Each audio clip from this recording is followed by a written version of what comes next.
प्यारे बच्चों, अक्टूबर 2024 को अर्धवार्षिक परीक्षा होगी। इसके लिए मैं आपके लिए विज्ञान विषय का कक्षा 10 का सैंपल पेपर बना रहा हूं। वीडियो बड़ी मेहनत से और आकर्षक बनाई गई है। विभिन्न वर्षों में जो प्रश्न आए हैं उन प्रश्नों का चयन किया गया है। वीडियो पसंद आए तो मेरे चैनल VVM लॉइन को अवश्य सब्सक्राइब कीजिएगा। धन्यवाद। तो आइए वीडियो शुरू करते हैं। इस वीडियो को पूरी देखिएगा और वीडियो को शेयर भी कीजिएगा।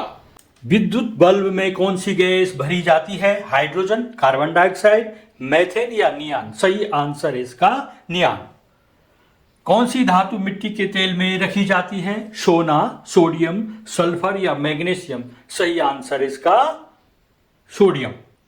अमीबा में जनन होता है बाह्य निषेचन से, आंतरिक निषेचन, मुकुलन या द्विविभाजन से? आंसर है इसका द्विविभाजन। थायरोक्सिन की शरीर में कमी से होता है लवण असंतुलन, मधुमेह, गाइटर या बौनापन? आंसर है इसका गाइटर। अम्लीय विलयन का पीएच मान होता है pH greater than 7, less than 7 या pH इक्वल 7 या pH इक्वल टू 14? आंसर है इसका pH लेस देन 7। पराग कोश में होते हैं बाह्यदल, अंडक, अंडाशय या परागकण? सही आंसर है इसमें परागकण।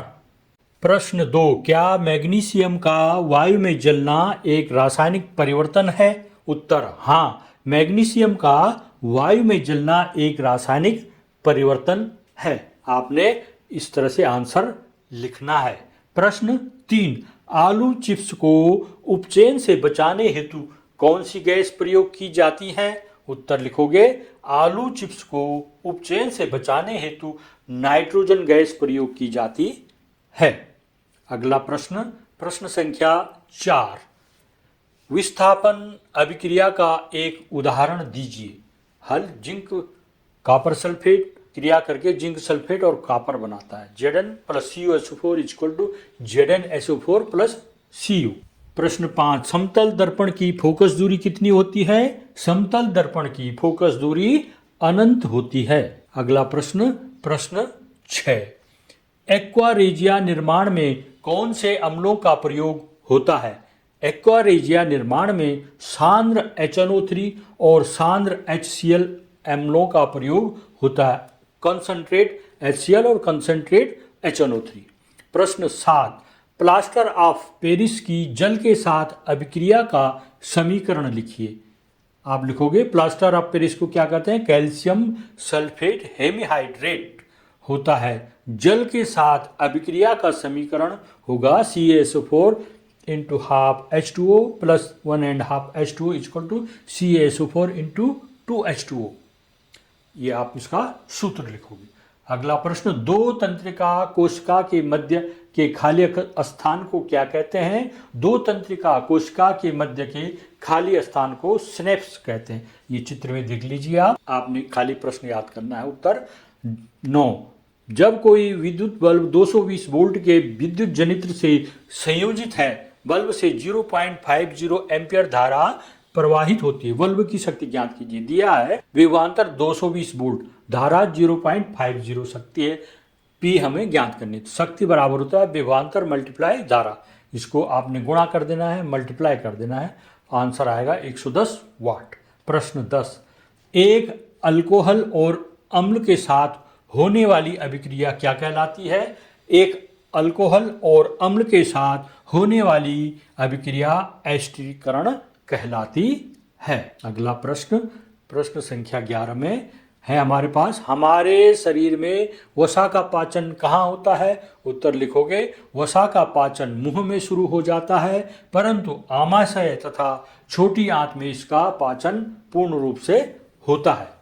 अगला प्रश्न, प्रश्न संख्या 12, सूर्य से आने वाली किस किरण से ओजोन परत पृथ्वी की सुरक्षा करती है? उत्तर होगा इसमें परावैंगनी किरणें। ये हानिकारक किरणों से ओजोन परत हमारी रक्षा करती है। गोलीय दर्पणों के लिए प्रयुक्त किए जाने वाला दर्पण सूत्र है 1/V plus 1/U equal to 1/F। तो आंसर में आप इसको लिखेंगे। ठीक है। अगला प्रश्न है, समीकरणों को संतुलित कीजिए। Pb ब्रैकेट में NO3 whole twice is equal to PbO plus NO2 plus O2, इसको संतुलित करना है। इसमें सबसे अधिक परमाणु ऑक्सीजन के हैं। ऑक्सीजन को यहाँ पर देखते हैं। ऑक्सीजन बाईं तरफ 6 है, दाहिनी तरफ 1 2 और 2, 1 2 2, कितना हो गया 5। एक कम है, यहाँ PbO है, उसके आगे 2 लगा देंगे, ऑक्सीजन 1 बढ़ जाएगा। दोनों तरफ 6 ऑक्सीजन हो जाएंगे। अब समीकरण लिखेंगे 2PbNO3 whole twice is equal to 2PbO plus NO2 plus O2। यहाँ Pb 2 है, उधर भी Pp 2 है। ऑक्सीजन इस तरफ 12 हो गया, दाहिनी तरफ ऑक्सीजन 2 2 और 2 2 और 2 4 और 2 6, यहाँ 12 होने चाहिए थे। तो अगर हम 4 दूना 8 कर दें, नाइट्रोजन के आगे 4 लगा दें, तो ये 2 धन 8 धन 2 बराबर 12 हो जाएगा। तो यहाँ पर हम लिखेंगे समीकरण, तब हो जाएगी 2PbNO3 whole twice is equal to 2PbO plus 4NO2 plus O2 हो जाएगी। अब ऑक्सीजन बाईं तरफ 12 है और दाहिनी तरफ भी 2, ये 4 दूना 8, 2 धन 8 धन 2 बराबर 12 हो गया। समीकरण होगी 2PbNO3 whole twice is equal to 2Pb plus 4NO2 is equal to O2। ठीक, अब नाइट्रोजन को देखते हैं। नाइट्रोजन इधर 2 दूना 4, नाइट्रोजन बाईं तरफ 4 है और दाहिनी तरफ भी 4 है। इस तरह से ये समीकरण संतुलित हो गई। समीकरण संतुलित करो। Fe plus H2O is equal to Fe3O4 plus H2। यहाँ पर Fe 1 है और Fe3 यहाँ 3 है, तो समीकरण इधर इसको Fe को भी 3 से गुणा कर देंगे। 3Fe plus H2O is equal to Fe3O4 plus H2।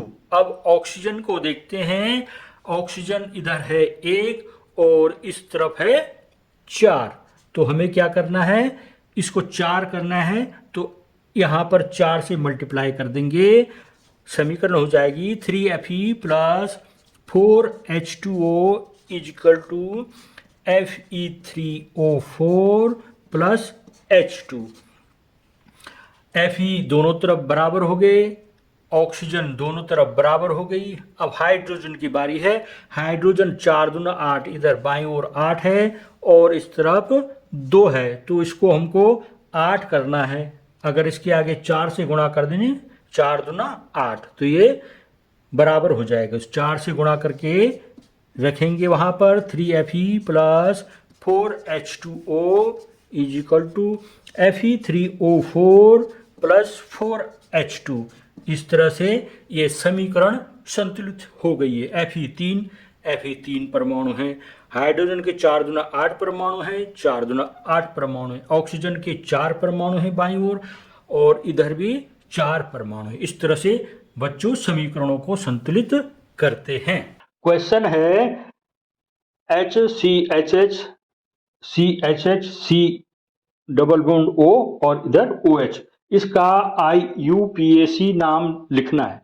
तो इसका IUPAC नाम है प्रोपेनोइक अम्ल। क्या लिखोगे आप? प्रोपेनोइक अम्ल। अगला प्रश्न है H C बॉन्ड है HHH और 3 बॉन्ड है C सिंगल बॉन्ड H। इसको क्या लिखोगे IUPAC में नाम? इसका नाम है प्रोपाइन। क्या नाम है? प्रोपाइन। इस तरह से आपने इनके आंसर देने हैं।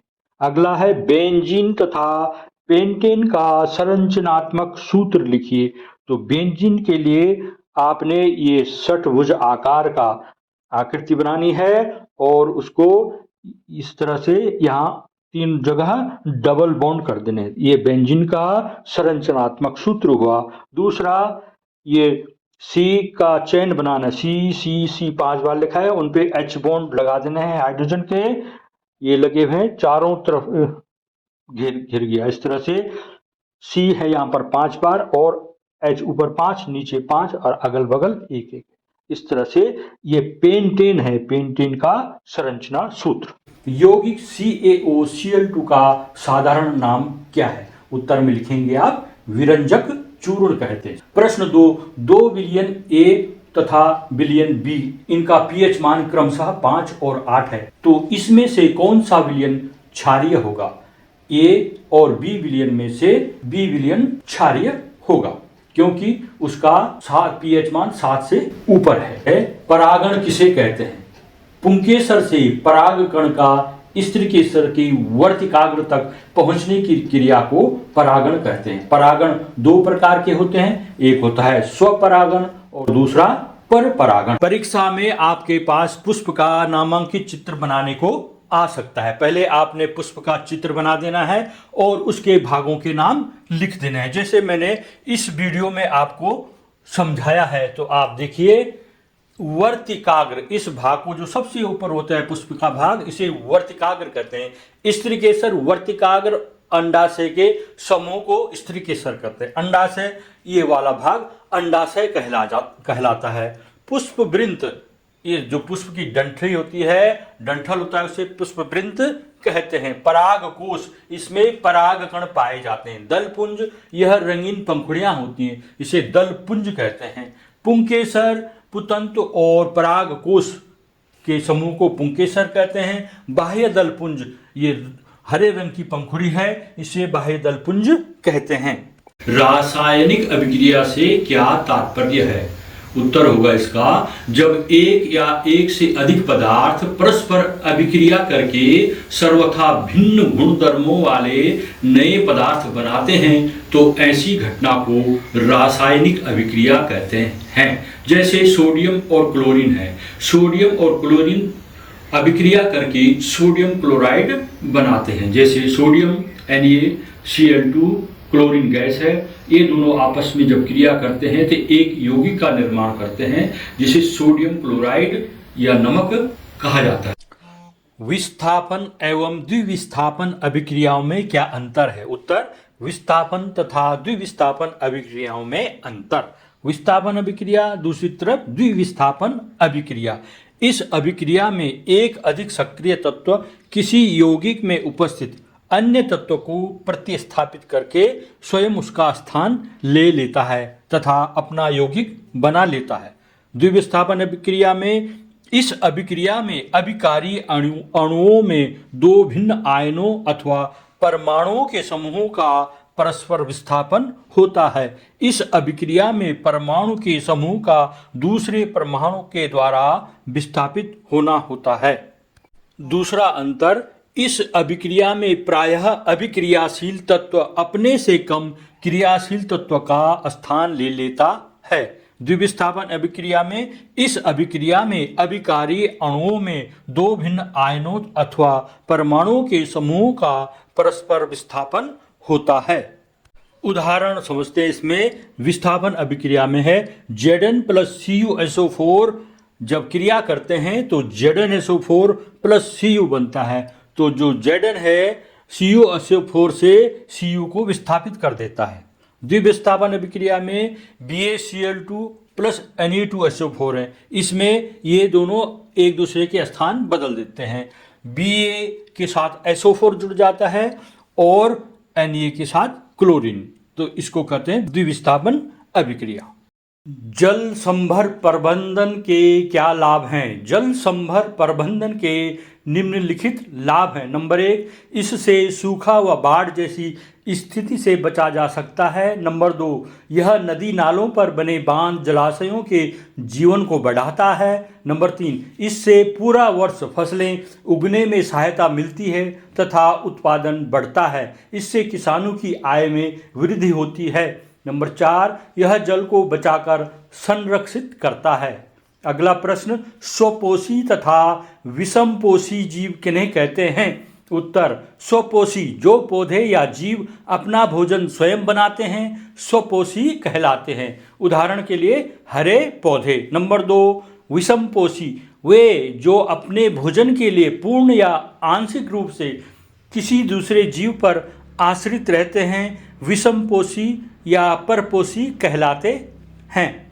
प्रश्न, प्लास्टर ऑफ पेरिस किसे कहते हैं? उत्तर, जब जिप्सम को 373 केल्विन यानी 100 डिग्री सेल्सियस पर गर्म किया जाता है तो यह पानी के अणु खो देता है और कैल्शियम सल्फेट हेमहाइड्रेट बन जाता है, जिसे प्लास्टर ऑफ पेरिस कहते हैं। जिप्सम को कैल्शियम सल्फेट डाइहाइड्रेट CaSO4 के नाम से भी जाना जाता है। प्रश्न, एस्टरीकरण किसे कहते हैं? एस्टरीकरण ऐसी रासायनिक अभिक्रिया जिसमें सांद्र सल्फ्यूरिक अम्ल की उपस्थिति में किसी अल्कोहल को एक कार्बोक्सिलिक अम्ल के साथ गर्म करके एस्टर प्राप्त किया जाता है, एस्टरीकरण कहलाता है। अथवा सांद्र H2SO4 की उपस्थिति में अल्कोहल एवं कार्बनिक अम्लों के बीच अभिक्रिया के फलस्वरूप एस्टर बनने की क्रिया को एस्टरीकरण कहते हैं। उदाहरण, एथेनोइक अम्ल तथा एथेनॉल अभिक्रिया करके एथाइल एथेनोआइड बनाते हैं। CH3COOH प्लस CH3CH2OH बनता है CH3COO C2H5 प्लस H2O। प्रश्न 26, निम्न पर संक्षिप्त टिप्पणी लिखिए। मुकुलन और कायिक प्रवर्धन। पहला है कायिक प्रवर्धन। जब मनुष्य कृत्रिम रूप से पौधों के विभिन्न भागों रचनाओं से नवीन पौधे पैदा करता है तो इस प्रक्रिया को कायिक प्रवर्धन या कृत्रिम अलैंगिक जनन कहते हैं। कायिक प्रवर्धन प्रजनन की वह विधि जिसमें पौधों के कुछ भाग जैसे जड़, तना तथा पत्तियां उपयुक्त परिस्थितियों में विकसित होकर नया पौधा उत्पन्न करते हैं, कायिक प्रवर्धन कहलाता है। इस विधि से उत्पन्न सभी पौधे आनुवांशिक रूप से जनक पौधे के समान ही होते हैं, जैसे गन्ना हो गया, गुलाब, अंगूर आदि। मुकुलन की प्रक्रिया में एक छोटा जंतु जनक जीव पर पैदा होता है। समय आने पर यह जनक जीव से अलग हो जाता है। मुकुलन का उदाहरण ईस्ट है, हाइड्रा आदि।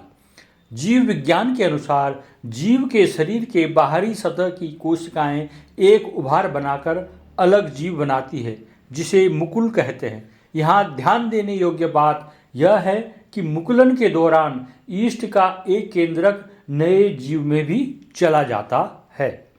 प्रश्न 27, निम्नलिखित शब्दों को एक उदाहरण से समझाइए। अवक्षेपण, विकृत गंधिता। हल। अवक्षेपण का अर्थ है किसी ठोस पदार्थ का बनना। किसी द्रव विलयन में रासायनिक अभिक्रिया होने पर यदि कोई ठोस उत्पाद बनता है तो उसे अवक्षेप कहते हैं। विकृत गंधिता, तेल या वसायुक्त खाद्य पदार्थ अपचयित होकर अपना स्वाद एवं गंध को बदल लेते हैं, यह घटना विकृत गंधिता कहलाती है। उदाहरण, तेल या वसा में तले हुए खाद्य पदार्थ जैसे नमकीन, चिप्स आदि लंबे समय तक रखने पर उनका स्वाद एवं गंध अप्रिय हो जाती है। प्रश्न 28 का टिंडल प्रभाव क्या है? किसी कोलाइडी विलयन में उपस्थित कणों द्वारा प्रकाश का प्रकीर्णन होने की परिघटना टिंडल प्रभाव कहलाती है। यह प्रभाव छोटे छोटे निलंबित कणों वाले विलयन द्वारा भी देखा जा सकता है। टिंडल प्रभाव को टिंडल प्रकीर्णन यानी टिंडल स्कैटरिंग भी कहा जाता है। अपवर्तन के दो नियम कौन कौन से हैं? अपवर्तन के नियम, आपतित किरण, अभिलंब तथा अपवर्तित किरण एक ही तल पर होते हैं। नंबर 2 नियम, एक ही रंग के प्रकाश की किरणें किन्हीं दो माध्यमों के सीमा पृष्ठ पर पड़ती है तो आपतन कोण की ज्या यानी साइन आई तथा अपवर्तन कोण की ज्या यानी साइन आर का अनुपात एक नियतांक होता है। प्रश्न, बर्फ का अपवर्तनांक 1.31 है, इस कथन का क्या अभिप्राय है?